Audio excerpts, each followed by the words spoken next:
다음 주 증시 일정을 미리 알아보는 시간이죠. 문현진의 주식 캘린더 시간입니다. 다음 주 일정을 미리 알아볼 수 있다면 얼마나 좋을까요? 어떤 종목이 움직일지 미리 대응도 할 수 있을 것이고 마음의 준비도 할 수 있을 거라는 건데 알 수가 없죠. 그거 제가 여러분들께 쉽게 그리고 봐야 될 것만 콕콕 집어서 알려드리겠습니다. 도움되신다면 좋아요와 구독 그리고 알람 설정까지 반드시 부탁드리면서 바로 출발해 보도록 할게요. 자, 일단 다음 주에 독일 총리가 선출된다고 합니다. 지난 9월에 총선에서 근소한 차이로 이제 민주당이 이겼는데요. 이제 그 이후로 독일 총리가 숄츠 대표가 이렇게 나온다고 하네요. 그래서 어떻게 될지 좀 보아야 될 것 같네요.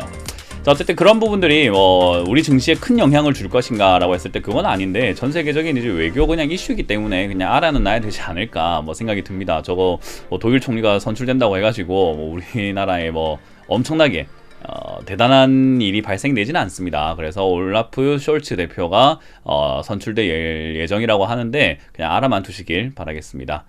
자, 그리고 크래프톤입니다. 화요일에는 크래프톤 많은 분들이 알고 계시죠? 배틀그라운드로 유명한 게임 회사인데 썸더 티어 1이라고 하는 게임을 출시한다고 합니다. 역시나 슈팅 게임이라고 하고요. 1급 요원이 돼가서 특수 작전 부대를 이끌어가는 그런 게임이라고 하는데 어떤 게임일지 저도 좀 궁금한데요. 나중에 한번 해봐야 될 것 같긴 합니다. 어쨌든 게임 관련주 움직일 수 있다라는 거, 그리고 특히나 크래프톤이 움직일 수 있다라는 점 참고 한번 해봐야 되겠죠. 요즘 NFT 때문에 게임 관련주가 강한 분위기를 보여주고 있으니까 이 점을 참고해서 여러분들이 좀 대응하시는 게 어떨까 싶네요. 자, 그리고 수요일입니다. 수요일에는요, 레몽레인이라고 하는 이제 기업이 상장됩니다. 이름만 들어서는 뭐 하는 기업인지 알 수가 없는데요. 방송 프로그램뿐만 아니라 드라마, 컨텐츠 이런 것들을 제작하는 회사라고 합니다. 대주주는 위지웍 스튜디오가 됩니다. 위지윅이죠. 위지윅 스튜디오가 되니까 그 점 참고해가지고 컨텐츠 관련주들이 좀 움직일 수 있다라는 거 확인을 하시면 좋을 것 같고요. 청약 가격은 지금 희망 공모가가 11,500원에서 13,000원 사이라고 하니까 청약을 원하시는 분들은요, IBK 투자증권을 통해서 신청을 해야 된다는 점도 참고하시면 좋을 것 같네요.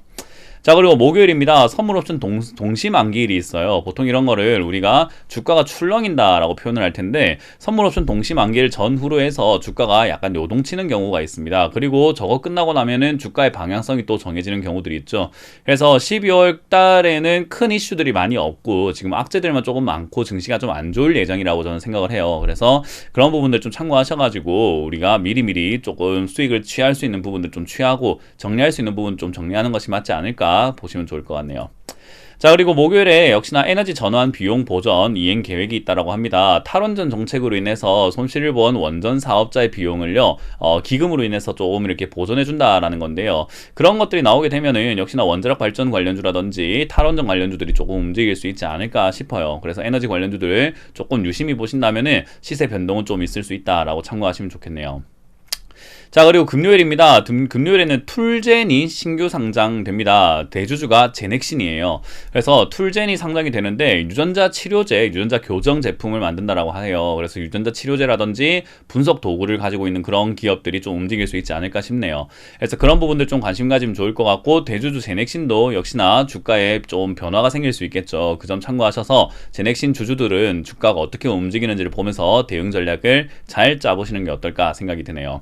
자, 그리고 G7 외교 개발 장관이 회의한다고 합니다. 그래서 사흘간 2월 10일부터 12일까지 사흘간 리버풀에서 열린다고 해요. 한국, 호주, 인도, 남아프리카 공화국 그리고 아세안 국가들을 초청해서 영국과 함께 G7 외교 개발 장관 회의를 열 텐데, 중국에 대한 이야기들이 조금 나오지 않을까, 대중 견제 차원에서 열린다라고 이렇게 보는 시각들이 있기 때문에 역시나 외교 문제에 관심이 좀 있어야 되겠죠. 우리가 아무래도 요즘은 우리나라 증시만 잘 안다고 돼서 될 거는 아니거든요. 그래서 외교 간의 문제도 좀 있기 때문에 그런 점들을 참고하셔가지고 이건 뉴스는 한 번쯤은 체크해 보시는 것이 낫지 않을까 생각이 듭니다. 이렇게 금요일까지 뉴스를 봤는데 특별한 행사라든지 이슈 이런 것들은 별로 없는 것 같아요. 아마 조용한 한 주가 되지 않을까 싶은데요. 외국의 어떤 움직임이라든지 경제적으로 어떤 우려감들이 나오느냐에 따라 가지고 주가가 출렁거리거나 또는 방향성이 하락으로 정해진다든지 또는 반등이 나오면서 상승세로 정해진다든지 방향성을 좀 줄 것이다 생각이 듭니다. 그 점 참고하셔가지고 대응 전략 잘 짜시고 크게 무리하지 않는 선에서 지금은 대응해야 된다는 점만 참고하신다면 나쁘지 않을 것이다라는 조언도 드려보도록 할게요.